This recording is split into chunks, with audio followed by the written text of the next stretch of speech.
Hello বন্ধুরা, আমি আজকে রান্না করব সোয়াবিন আর আলুর পাতলা ঝোল। তো দেখো, তেল বসাইছি, এবার সোয়াবিনগুলোকে ভাজবো। তো সব একবারে দিয়ে দিলাম। এটাকে এখন একটু ভাজবো। তো দেখো, আমার সোয়াবিনটা ভাজা হয়ে গেছে, এবার নামিয়ে নিই।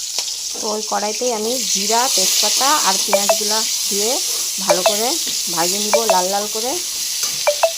দেখো, লাল লাল ভাজা হয়ে গেছে। আবার এখন মশলাটা দিব। তো মশলার মধ্যে জিরা, রসুন, আদা সব আছে। মশলাটা ভাজবো এখন ভালো করে, কষাবো পুরাসে, নাহলে গন্ধ করবে মশলা। তো হলুদ লবণ একবারে দিছি, আলুগুলা দিয়ে দিলাম। আলুগুলাকে দিয়ে এখন আবার একটু কষাবো। এখন সোয়াবিনটাও দিয়ে দিলাম। সোয়াবিনটা দিয়ে ভালো করে মশলাগুলোকে ঢোকায় রান্না করব।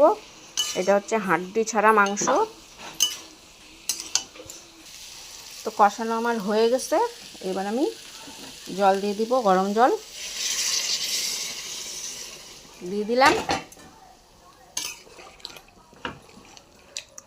সোয়াবিনটা এরকমই পাতলা পাতলা করব।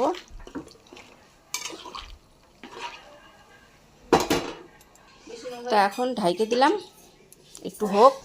তো আমার সোয়াবিনের তরকারি হয়ে গেছে। এই যে দেখো কি সুন্দর ফুটছে, আর গন্ধও সুন্দর বেরোইছে। এবার গরম মশলা দিয়ে আমি নামাবো